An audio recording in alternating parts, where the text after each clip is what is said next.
नमस्कार दोस्तों, मेरा नाम है उज्जवल और आप देख रहे हैं माई पाठशाला। ये वीडियो बेहद ही इंपॉर्टेंट है। इस वीडियो को सभी बच्चों को चुपचाप शांति से सुनना चाहिए, समझना चाहिए और समझने के बाद सबको शेयर भी करना चाहिए। करंट हाल और दशा सभी को पता है, बताने की ज़रूरत नहीं है। पता है, बहुत सारे स्टूडेंट मिलके बच्चों का ऑल इंडिया स्टूडेंट यूनियन बना रहे हैं। सबसे बड़ा मन में सवाल पता है क्या आना चाहिए कि क्यों बना रहे हैं भैया? स्टूडेंट यूनियन बनाने से क्या हो जाएगा, क्या करने वाले हैं? तो अगर ये सारी बातों को अच्छी तरीके से जानना है तो वीडियो को पूरा देखना पड़ेगा और समझना पड़ेगा। लेकिन उसके पहले कोई बच्चा वीडियो को स्किप करके चला जाए तो सबसे पहले मैं उसको बता दूं, ये क्यूआर कोड है, स्कैन करके ज्वाइन कर लो, ये आपके हित की बात है। और अगर आप ये जानना चाहो कि कितने बच्चे इस ग्रुप से जुड़े हुए हैं, तो इस ग्रुप से तकरीबन 4000 बच्चे जुड़ चुके हैं। सारे बच्चे जो है अभी सीजीआई को, पीएमओ को लेटर लिख रहे हैं, लेटर लिख के इस ग्रुप में डाल भी रहे हैं कि हमने अपना अपना समर्थन दे दिया है ताकि हमें इमीडिएट रिलीफ मिल जाए। हमारा अभी जो एग्ज़ाम है वो पोस्टपोन हो जाए किसी तरीके से, फिर हम अपनी तैयारी कर लेंगे। और ये अपना स्टूडेंट यूनियन भी बना रहे हैं ताकि ये स्टूडेंट यूनियन छात्रों के हितों की रक्षा कर पाए। अब अगर ये बात सुन चुके हो तो ज़रा थोड़ी देर ठहरना मेरे साथ और आपको ये समझना पड़ेगा कि भैया ये ऑल इंडिया स्टूडेंट यूनियन क्यों और इसकी ज़रूरत क्यों पड़ी, ये करेगा क्या, किस तरीके से करेगा। बहुत सारे सवाल हैं, ग्रुप में भी बहुत सारे बच्चों के सवाल हैं। अब अगर आप वाकई में देखो ना, 31 तारीख को जब अभिनव शर्मा सर ने आवाज़ दिया कि आ जाओ इस बार सब बदल देंगे, तो बच्चों को नहीं आवाज़ दिया, उन्होंने सारे शिक्षकों को आवाज़ दिया। वैसे हम शिक्षकों में बहुत डिफरेंसेस हैं, मतलब हम एक दूसरे की बात सही मायने में नहीं सुनते, क्योंकि हम सबको बच्चों का ज़्यादा प्यार चाहिए। मतलब हमको ज़्यादा सब्सक्राइबर बढ़ाने हैं ताकि हम अपने कोर्सेज ज़्यादा बेच सकें। भाई इस एजुकेशन के बिजनेस में है तो सबको यही काम करना। लेकिन एक शिक्षक जिसका मन और दिल सब साफ था, हम सारे शिक्षक उसके पीछे हो लिए। फिर 31 तारीख के बाद जो हुआ वो आपके सामने है। फिर उसके बाद टीचरों में आपसी समझौता हुई, दोनों शिक्षकों को मनाया गया कि सब छोड़ दिया जाए। फिर 24 तारीख को रामलीला मैदान में सारे के सारे शिक्षक गए। 24 तारीख को हमें ऐसा लग रहा था, मैं वहीं प्रेजेंट था और 10,000 से ज़्यादा बच्चे आए थे, हमें ये लगा कि इस बार हमने सिस्टम बदल ही दिया। शाम को 5 बजे बस शिक्षकों के बीच में डिफरेंसेस हुआ और वो छोटा सा डिफरेंस यहाँ तक ले आया कि 2 शिक्षक द्वंद्ववार में हो गए हैं। आधे बच्चे जो है इस साइड हैं, आधे बच्चे इस साइड हैं, आधे बच्चे इस शिक्षक को गाली दे रहे हैं, आधे बच्चे इस शिक्षक को गाली दे रहे हैं, कह रहे हैं तुमने बर्बाद कर दिया, कह रहे हैं तुमने बर्बाद कर दिया।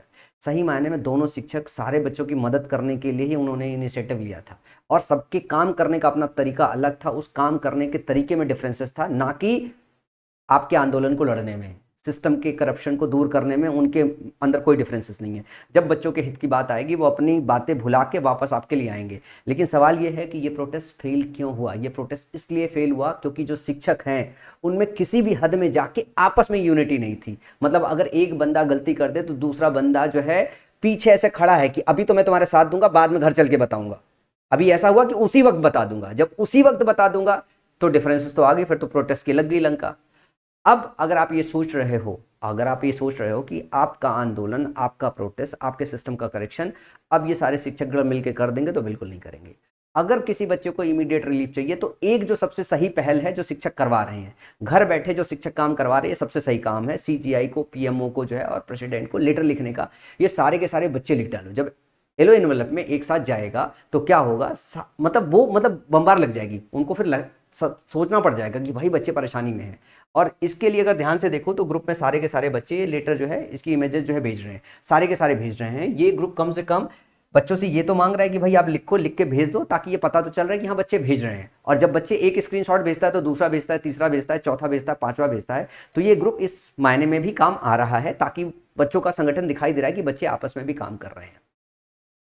तो असली मुद्दा यह है कि अभी अगर सही मायने में देखो तो बहुत सारे शिक्षक ऐसे जो बोल रहे हैं कि हम पटना से चाहे दिल्ली पैदल यात्रा करेंगे या फिर प्रयागराज से दिल्ली पैदल यात्रा करेंगे। तो जब इतना बड़ा संगठन एक साथ गया तब तो हमारी ये हालत दशा होगी, पिट पिटा के आ गए। तो क्या एक शिक्षक वहां से उठेगा तो बाकी शिक्षक उसके साथ यूनाइट हो पाएंगे? नहीं, यूनाइट नहीं हो पाएंगे। यूनाइट तभी हो पाएंगे जब बच्चों का अपना खुद का एक संगठन होगा। बच्चे जब निकलेंगे, जिस कोचिंग से निकलेंगे उस कोचिंग को पकड़ के ये बोलेंगे सर आपको हमारा साथ देना है, बच्चों को साथ देना है। फिर अगर वो उनके साथ हो लिए, फिर आगे कोचिंग जो मिला उसको अगर पकड़ के रास्ते में लेके चलते हुए चले गए, तब वो साथ काम हो जाएगा। अगर कोई कोचिंग वाला ये इनिशिएटिव लेगा तो कभी ये काम नहीं होगा। इसी वजह से जरूरत है एक छात्र संगठन की, देशव्यापी छात्र संगठन की। बात सिर्फ एसएससी की नहीं है, बात सिर्फ रेलवे की नहीं है, बात जो है अगर ध्यान से देखो कि अभी एसआई का एग्जाम है, जो राजस्थान एसआई का एग्जाम है वो कैंसिल हो गया, 4 साल बाद कैंसिल हुआ। और वो जो पेपर कैंसिल हुआ उसमें सोच के देखो कि जो बच्चे जेन्युइन थे 4 साल बाद वो निकाल दिए गए। अगर 4 साल बाद वो निकाल दिए गए तो उनके परिवारों का क्या हो रहा होगा? तो कहते हैं ना, justice delayed is justice denied. आपको हर फ्रंट पे लड़ना पड़ेगा। अभी जो आप लेटर लिख रहे हैं उससे क्या होगा, अगर वहां पे बात सुनी गई तो आपका एग्जाम पोस्टपोन हो जाएगा। पर पोस्टपोन होने से क्या सिस्टम सुधर जाएगा? नहीं ना, सिस्टम को तो सुधारना पड़ेगा।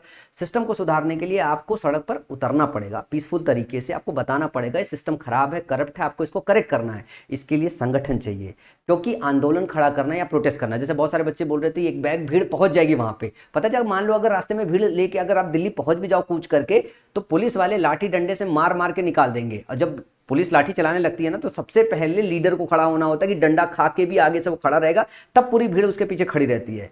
तो लीडरलेस भीड़ किसी काम की नहीं है। अगर आपके पास लीडर ही नहीं है तो आप वो पूरी की पूरी जो भीड़ है किसी काम की नहीं है, उसको लाठी डंडे से मार के 2 मिनट में भगा दिया जाएगा। इसलिए जरूरी है कि पहले संगठन हो, संगठन का लीडरशिप हो, और लीडरशिप के साथ आप आगे मूव कर सको।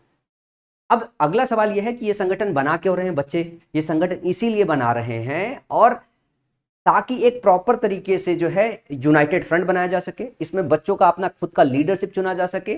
10-15 बच्चों की एक बार लीडरशिप चुनी जा तो उसके बाद देशव्यापी पूरा संगठन खड़ा हो सके। और ये चुटकियों में हो सकता है, क्योंकि शुरुआत थोड़ी स्लो होती है, लेकिन एक बार जब बच्चा जुड़ना चालू करते हैं तो ये काम हो जाता है। तो 4000 बच्चे जो है इस ग्रुप में आ गए हैं। जब 10,000 बच्चे हो जाएंगे तो 15 बच्चों की एक लीडरशिप ग्रुप चुना जाएगा। और जब 15 बच्चों का लीडरशिप ग्रुप चुना जाएगा तो उसमें आप में से ही बहुत सारे ऐसे बच्चे होंगे जिनको मार खाने में कोई दिक्कत नहीं है। बहुत सारे बच्चे ऐसे होंगे जिनको लीगल केसेस लड़ने में कोई दिक्कत नहीं, उनको जानकारी होगी। आप में से निकल के आ जाएंगे, इतने ग्रेजुएट हो, सारे के सारे को पता है, बहुत सारे नेटवर्क को कनेक्शन होते। तो ये 15 बच्चों का जब ग्रुप आपका होगा, तब इसके पीछे अगर सारे के सारे टीचर धीरे धीरे जुड़ते चले जाएंगे तो आपका संगठन बहुत मजबूत हो जाएगा। फिर जहां मर्जी आएगा वहां काम कर लोगे।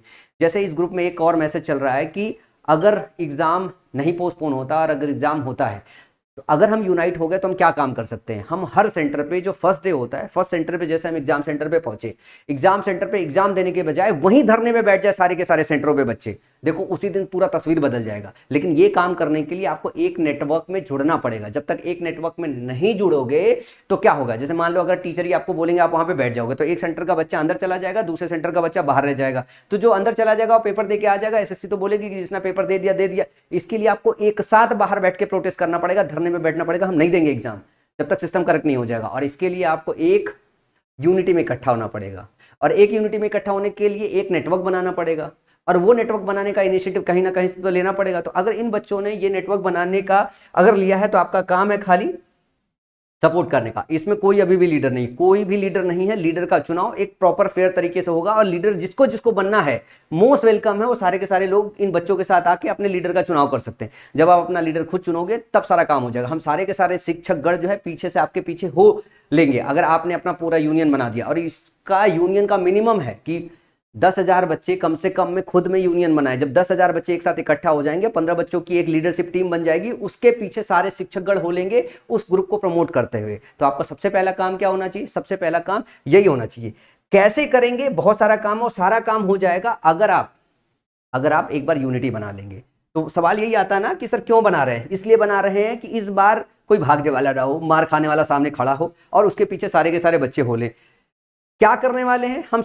ये सब ग्रुप जो है सारा काम करने वाला है, रोड पे उतरने वाला है, हर गली मोहल्ले नुक्कड़ में उतरने वाला है, सेंटर के बाहर बैठ के प्रोटेस्ट करने वाला है, अगर एग्जाम कंडक्ट कराया जाए तो लीगल फाइलिंग करने वाला, सारा काम करेगा। ये काम आसान नहीं है और ये काम आसान भी है। अगर आप सारे के सारे बच्चे संगठित हो जाओ एक ग्रुप में, एक चेन में, पूरे देशव्यापी बच्चे अगर जुड़ जाओ तो सब संभव हो सकता है। तो मैं आप सब लोगों से रिक्वेस्ट करना चाहूँगा कि आप शिक्षकों की चिंता छोड़ दीजिए, इस ग्रुप के साथ यूनाइट होइए, सारे जगहों पे इस ग्रुप को फैला दीजिए, मेरी इस वीडियो को साझा कर दीजिए, ताकि वो सारे के सारे बच्चे इस वीडियो को, आवाज़ को समझ सकें और इसके पर्पज को समझ सके, और पर्पज को समझ के इस ग्रुप को ज्वाइन कर सके। जितने भी आपके पुराने टेलीग्राम पे ग्रुपों से जुड़े हुए उनको एडमिन को मैसेज करिए कि ये वाले ग्रुप को समर्थन दे, इसमें बच्चों को जोड़ने का काम करे, ताकि स्टूडेंट यूनियन बन जाए।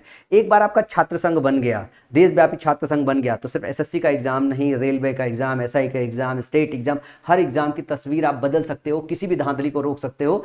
लेकिन अगर आपने संगठन नहीं बनाया तो कभी आप इसको रोक नहीं सकते हो। संगठन में ही शक्ति है। United we stand, divided we fall, यही एक नारा होता है और यही सही बात है। तो मेरी आप सब बच्चों से रिक्वेस्ट है कि इन बच्चों का समर्थन कीजिए, इस ग्रुप को जाके ज्वाइन कीजिए सारे के सारे बच्चे। और दूसरी बात यह है कि इसके लिए जो क्यूआर कोड है वो ये दिया हुआ है, इसको अपने स्टेटस पे लगा लीजिए। इससे बेहतर कोई काम नहीं कर सकते। और जिन लोगों ने अभी तक सीजीआई को, पीएमओ को लेटर नहीं लिखा है, वो सारे लोग सीजीआई को, पीएमओ को, प्रेसिडेंट को सब लेटर लिखे। लेटर लिखने के बाद इस ग्रुप में जाके अपना स्क्रीनशॉट भेजें, ताकि सबको पता चले कि सारे के सारे बच्चे एकजुट होकर उनके साथ हैं।